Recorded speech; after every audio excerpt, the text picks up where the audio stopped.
Chief of Always, Chapter 23, The War of Seasons.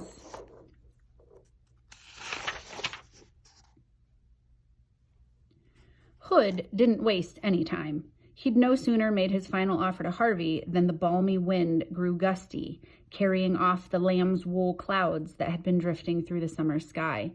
In their place came a juggernaut, a thunderhead the size of a mountain, which loomed over the house like a shadow thrown against heaven. It had more than lightning at its dark heart. It had the light rains that came at early morning to coax forth the seeds of another spring.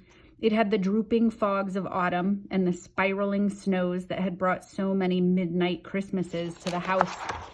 Now, all three fell at once, rains, snows, and fogs, as a chilly sleet that all but covered the sun.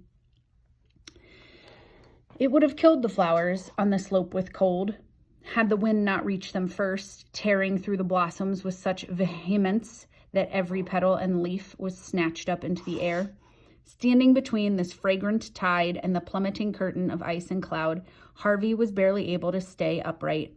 But he planted his feet wide apart and resisted every blast and buffet, determined not to take shelter.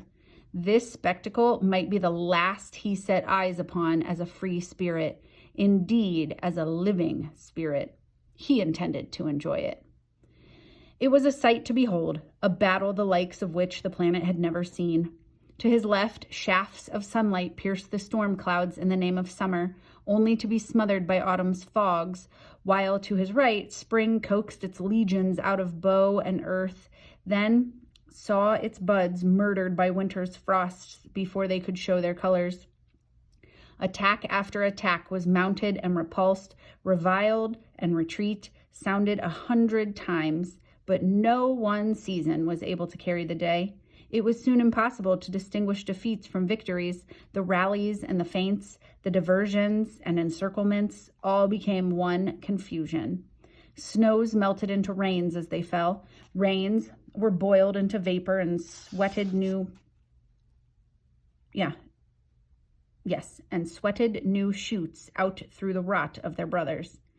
And somewhere in the midst of this chaos, the power that had brought it about raised its voice in a rage, demanding that it cease. "Enough!" the Hood House yelled. "Enough!" But its voice, which had once carried such terrible authority, had grown weak. Its orders went unnoticed, or if noticed, then disobeyed. The seasons raged on, throwing themselves against each other with rare abandon, and in passing, tearing at the house which stood in the midst of their battlefield. The walls, which had begun to teeter as Hood's power diminished, were thrown over by the raging wind. The chimneys were racked by thunder and toppled. The lightning rods struck so many times they melted and fell through the slateless roof in a burning rain, setting fire to every floorboard, banister, and stick of furniture they touched. The porch, pummeled by hail, was reduced to matchwood. The staircase, rocked to its foundations by the growth in the dirt around it, collapsed like a tower of cards. Squinting against the face of the storm, Harvey witnessed all of this and rejoiced. He'd come to the house hoping to steal back the years that Hood had tricked from him, but he'd never dared believe he could bring the whole edifice down. Yet here it was, falling as he watched. Loud though the dins of wind and thunder were, they couldn't drown out the sound of the house as it perished and went to dust.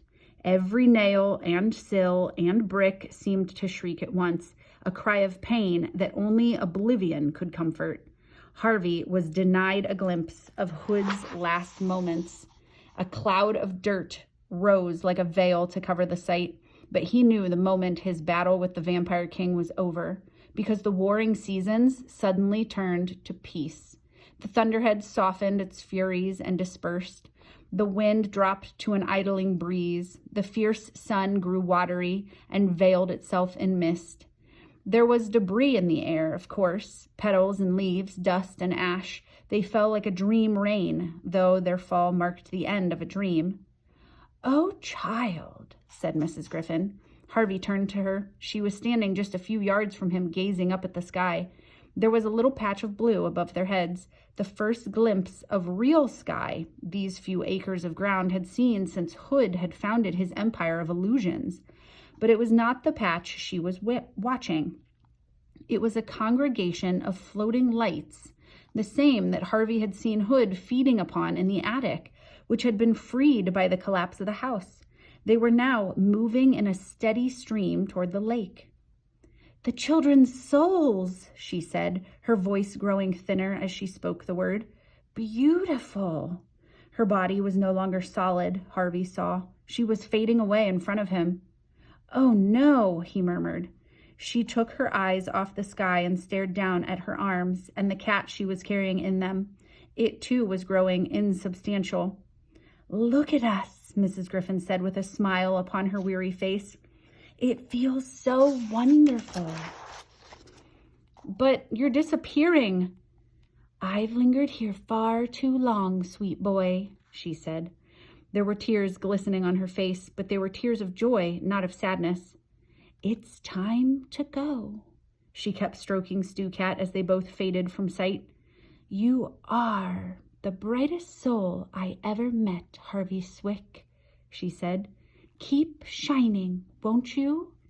Harvey wished he had some words to persuade her to stay a little while longer, but even if he'd had such words, he knew it would have been selfish to speak them.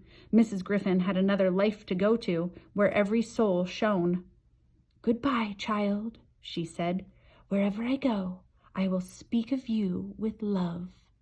Then her ghostly form flickered out, leaving Harvey alone in the ruins.